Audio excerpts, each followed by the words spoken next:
నమస్తే. ఇన్నాళ్ళు నన్ను సపోర్ట్ చేస్తూ, ఎంకరేజ్ చేస్తూ మీ ప్రేమని నాకు అందిస్తున్న ప్రతి ఒక్కరికి కృతజ్ఞతలు. అలాగే ఈ వీడియో కూడా ఖచ్చితంగా మీకు ఉపయోగపడుతుంది. లైక్, షేర్ అండ్ సబ్స్క్రైబ్ చేసి మీ సపోర్ట్‌ని నాకు అందించండి. అలాగే ఈ వీడియో పట్ల మీకున్న అభిప్రాయాన్ని కామెంట్ సెక్షన్‌లో కామెంట్ చేసి తెలియజేయండి. ఇప్పుడు వీడియోని చూద్దాం. నమస్తే, వెల్కమ్ టు అవర్ ఛానల్. నేను పద్మిని. ప్రస్తుతంతో పాటు ప్రముఖ ఆధ్యాత్మికవేత్త, వాస్తు జ్యోతిష పండితులు నిట్టల ఫణిభాస్కర్ శర్మ గారు మనతో పాటు ఉన్నారు. మాట్లాడదాం. నమస్కారం అండి. మహాళయ పక్షంలో ప్రత్యేకమైనటువంటి తిథుల గురించి, అసలు మహాళయ పక్షం ఎందుకు వినియోగించుకోవాలి అనేది ఒక్కసారి సవివరంగా మీ ద్వారా తెలుసుకోవాలనుకుంటున్నాను. అలాగే ప్రత్యేకమైనటువంటి తిథులు ఖచ్చితంగా ఉన్నాయి, వాటిని ఖచ్చితంగా మనం యూటిలైజ్ చేసుకోవాలి. అయితే ప్రతి సంవత్సరంలో అట్లీస్ట్ ఈ పక్షం రోజుల్లోనైనప్పటికీ చేసుకుంటే, అంటే ఎప్పుడు ప్రతి సంవత్సరం ఈ తద్దినాలు అవి పెట్టట్లేదు, మరి ఎప్పుడు అనే వాళ్ళకి ఇంకో ప్రత్యామ్నాయం ఇవ్వటం అనేది ఈ ధర్మానికి మించి ఇంకెందులో ఉంటుంది. అలాగే మన పూర్వీకులకు మనం గ్రాటిట్యూడ్ని చూపించేటటువంటి విధానమే కదా ఇది. మనలో తప్ప ఇంకెక్కడ ఉంటుంది. ఖచ్చితంగా వినియోగించుకోవాలి. అదే ఇవి చేస్తాం, అవి చేస్తాం, ఇన్ని పూజలు చేస్తాం, అన్ని పూజలు చేస్తాం. అసలు ముందు పితృదేవతలు ఫస్ట్ డోరే అది. ఆ డోర్ క్లోజ్ అయి ఉంటే దేవతలు ఎక్కడి నుంచి అనుగ్రహిస్తారు అనేది మనం ఖచ్చితంగా మనం తెలుసుకోవాల్సినటువంటి విషయం. అందుకే పట్టి ఇట్లా మీలాంటి వాళ్ళు వచ్చినప్పుడు మరీ అడగటం, దీని గురించి తెలుసుకునే ఎంతో కొంత అవగాహన తీసుకురావాలన్న సదుద్దేశంతో ఇది మిమ్మల్ని అడగడం జరుగుతోందండి. అసలు మహాళయ పక్షం అంటే ఏమిటి, ఆ ప్రత్యేకమైనటువంటి 5 తిథులు ఏమిటి, ఏం చెయ్యాలి, ఎటువంటి సమస్యల నుంచి బయటపడచ్చు, ఇవి కనుక మనం అనుసరిస్తే మీ ద్వారా. తప్పకుండానండి. మహాళయ పక్షం అంటే మీరు గమనిస్తే భాద్రపద మాసంలో పరివర్తన ఏకాదశి అనే ఏకాదశి వస్తుంది. శుద్ధ ఏకాదశి. విష్ణుమూర్తి ఆయన యోగ నిద్రలో ఉన్నప్పుడు ఒక వైపుకి ఆయన పడుకుంటాడు ఒత్తిగిల్లి. ఈ పరివర్తన ఏకాదశి అనంతరం వచ్చేటువంటి తిథుల్లో ఈ కృష్ణపక్షంలో పాడ్యమి మొదలుకొని అమావాస్య వరకు వీటిని పితృతిథులు అన్నారు. అంటే నిజానికి మీరు గమనిస్తే దేవతా కాలమానం అనేటువంటిది వేరు, మానవ కాలమానం వేరు. దేవతా కాలమానం ప్రకారం 6 నెలలు పగలు, 6 నెలలు రాత్రి ఉంటుంది. అసలు నిజానికి అలాంటిది ఉంటుందండి అంటే, మీరు ఎప్పుడైనా ఉత్తర ధ్రువం దక్షిణ ధ్రువానికి వెళ్ళారనుకోండి, అక్కడంతే 6 నెలలు పగలు ఉంటుంది, 6 నెలలు రాత్రులు ఉంటాయి. మరి చూస్తే అర్థమవుతుంది కదా, దక్షిణాయనం ఉత్తరాయణ ఆయన తిరుగుతూనే ఉన్నారు కదా, కనపడుతోంది. సరే, ఇవి నిజానికి ఉంటాయా లేవా అన్నది పక్కన పెడితే, ఈ పితృదేవతల్ని ఆరాధన చేయడానికి ఈ మహాళయం అనేటువంటి దాన్ని చెప్పబడింది. పితృదేవతలు అంటే ఎవరు అంటే, ఈ వంశంలో పలానా ఈ శరీరానికి ఎవరైతే కారకులు అయి ఉన్నారో వారి ముందు తరాల వాళ్ళందరూ కూడా పితృదేవతల కిందే చెప్తారు. వారిని ఎందుకు ఆరాధన చేయాలి? నిజానికి వాళ్ళు లేకపోతే వాళ్ళ ఈ శరీరం లేదు. ఇందులో ఉండేటువంటి జీవికి పూర్వజన్మల్లో ఉండేటువంటి రకరకాలైనటువంటి కర్మ సంబంధాల వల్ల ఈ శరీరం అనేటువంటిది వచ్చింది. మరి ఈ శరీరంలో ఉండేటువంటి, ఇప్పుడు మీరు చూడండి, వీడు వాళ్ళ తాతలాగా నవ్వుతున్నాడరా, లేకపోతే వీడు ముత్తాతకి ఇంత పొడుగుండేవాడు, వీడికి ఇంత వచ్చిందిరా, తాత పేరే పెట్టుకుంటారు కొంతమందికి. ఇలా పోలికలు ఇవన్నీ కూడా జీన్స్ లో అలా ఉంటాయి. అందులో మంచి వస్తుంది, చెడు వస్తుంది, అన్నీ వస్తాయి. ఏదేమైనా పితృదేవతల్ని ఆరాధించడం అనేటువంటిది అంటే మన మూలాల్ని మనం గుర్తుపెట్టుకున్నాము. వాళ్ళు కూడా నిజంగా ఉంటారు.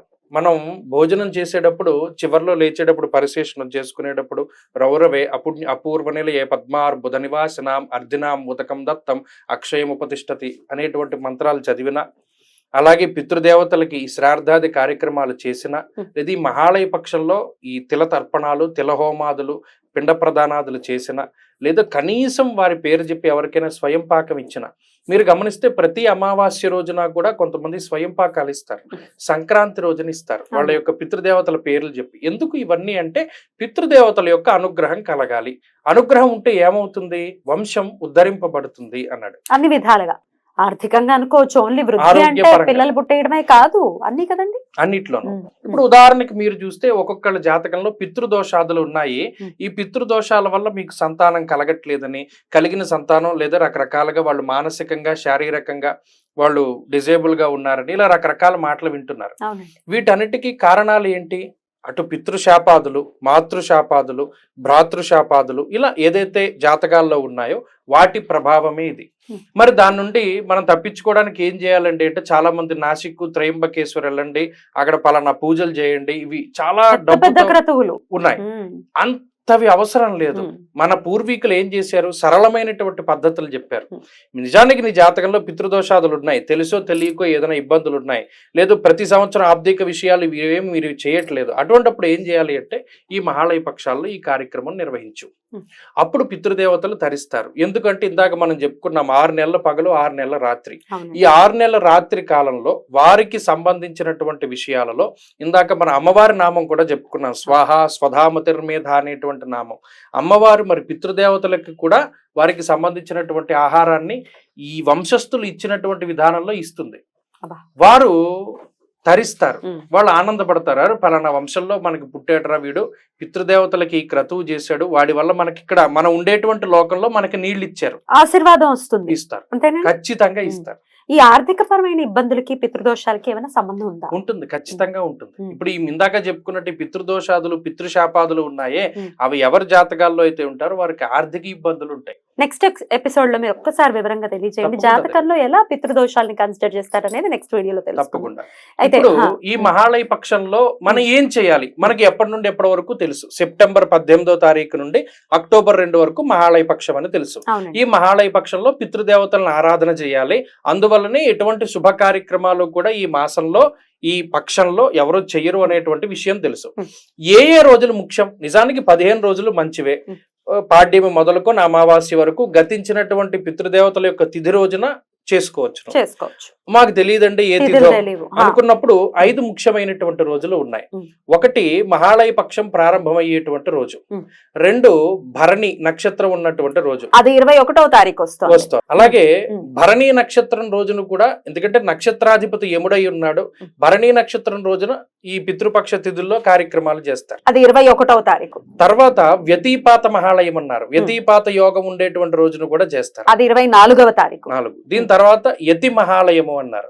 యతి మహాలయంలో కూడా పితృదేవతారాధన చాలా మంచిది, అది 29వ తారీఖు. ఇక చివరగా అన్నిటికన్నా ప్రశస్తమైనటువంటిది మహాలయ అమావాస్య, 2వ తారీఖు, అక్టోబర్ 2వ తారీఖు. ఈ మహాలయ అమావాస్య రోజున ప్రత్యేకించి ఎవరైతే పితృదేవతల పేరు మీద దశదానాదులు, తిలతర్పణాదులు, తిలహోమాదులు, పిండ ప్రదానాది కార్యక్రమం ఇవేమి మనం చేయలేమండి, మాకు అవకాశం లేదు, వాళ్ళ పేరు చెప్పి స్వయం పాకం ఇచ్చినా కూడా అక్షయమైనటువంటి ఫలితం ఉంటుంది. ఇవన్నీ లేకుండా అంటే మంత్రపూర్వకంగా తీసుకుంటారా? ఖచ్చితంగా తీసుకుంటారు. ఏమని చెప్తారు? పలానా వారి యొక్క తల్లిదండ్రులు లేదా గతించినటువంటి పెద్దలు వారు శాశ్వత బ్రహ్మలోకే స్వర్గలోకే విష్ణులోకే నిత్య నివాస సిద్ధ్యర్థం అని చెప్పి సంకల్పం చెప్పి చక్కగా స్వయం పాక దానం అని చెప్పి తీసుకుంటారు. అలా గనక చెయ్యగలిగితే వారికి ఈ పితృదోషాదులు ఇవన్నీ కూడా ఉపశమనం చెంది, లేదు వారికి దోషం ఉన్నా లేకపోయినా సెకండరీ, వారి యొక్క పితృదేవతలు అక్కడ నుండి ఆశీర్వదిస్తారు. దోషం ఉంటేనే చెయ్యాలా మన వాళ్ళు, అప్పుడు వాళ్ళు ఆనందిస్తారు. ఇందులో కొంతమంది షోడశ మహాదానాలు చేస్తారు. అంటే షోడశ మహాదానాలు అంటే 16 రకాలైనటువంటి దానాలు. ఇప్పుడు దశదానాదులు తెలుసు, ఏమని మనకి ఈ ఆజ్యము ఇవన్నీ, గుడం, లవణం ఇవన్నీ కూడా. అలాగే షోడశ మహాదానాల్లో కొన్ని దానాలు, శయ్యాదానం ఉంది, అలాగే పుస్తక దానం, శయ్యాదానం కొంతమంది పరుపులు, చేపలు, మంచాలు, అలాగే ఈ చదువుకునేటువంటి వారికి పుస్తక దానం ఉంది. ఇవి కాకుండా కొన్ని ప్రత్యేకమైన గృహదానం ఉంది, ఇస్తారు.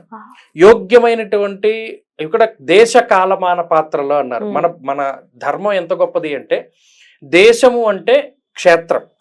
ఇప్పుడు మీరు ఇక్కడ అన్నదానం చేసిన దానికి కాశీలో అన్నదానం చేసిన దానికి తేడా ఉంటుంది. క్షేత్రం అంటారు దాన్ని, అంటే స్థలానికి ఉండేటువంటి ప్రాశస్త్యం. కాలము, కార్తీక మాసంలో దీపం పెట్టిన దానికి మిగతా కాలాల్లో పెట్టిన దానికి చాలా తేడా ఉంటుంది, అది కాలము. పాత్ర అంటే యోగ్యుడైనటువంటి వాడికి దానం చేయమన్నాడు. అపాత్ర దానం చేస్తే ఆ దానం చేసిన ఫలితం కన్నా దోషం చుట్టుకుంటుంది అన్నాడు.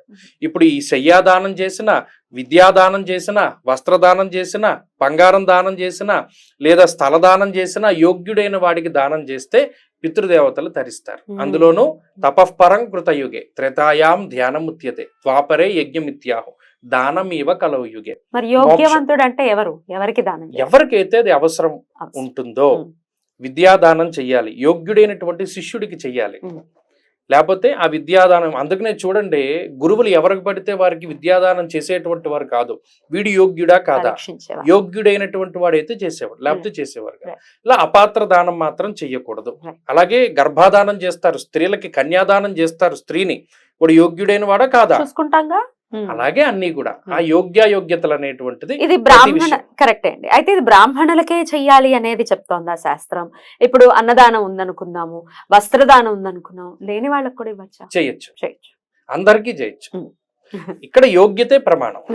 అద్భుతం అండి. అయితే ఇప్పుడు మీరు 5 రోజులు ఎలాగో చెప్పారు కదా, ఈ 15 రోజులు కాకుండా ఈ 5 రోజుల్లో ఒక్క రోజు చేస్తే పర్వాలేదా, 5 రోజులు చేయాలా, 15 రోజులు చేయాలన్న సందేహం వస్తుంది, దానికి సమాధానం? నిజానికి మహాలయ పక్షం ఒక రోజు చేస్తే సరిపోతుంది. అది అమావాస్య నాడు చేసుకోవచ్చు, చేసుకుంటే ఇంకా మంచిది. ఉమ్. లేదు వారి వారి తిథుల యందు కార్యక్రమం చేసుకుంటే మంచిది. ఉమ్. ఇది వాళ్ళ యొక్క ఇదిని బట్టి ఆధారపడి ఉంటుంది. ఏదో ఒక్క రోజైనా వినియోగించుకోండి. చేయాలి. సో మా పెద్దవాళ్ళు మాకు చెప్పలేదు, లేకపోతే మాకు ఆనవాయితీ లేదు, మేము ఏదో చాలా మంది చెప్తున్నారు. ఆశ్చర్యం ఏమిటంటే ఫస్ట్ ఇయర్ చనిపోయిన తర్వాత ఫస్ట్ సంవత్సరికం చేసేసాము, ఇంకంతే, ఏడాది లేదు అని అంటే లేదు. ఆశ్చర్యం అనిపిస్తుంది. అరే వాళ్ళు దాహార్తితో ఉంటారే, 3 తరాలకి కూడా మనం చేయలేకపోతే ఇంకెందుకు అని మీరు ఎప్పుడు కూడా అందుకనే పురాణ పఠనం ముఖ్యం. మార్కండేయ పురాణంలో ఈ విషయాలన్నీ చెప్తారు.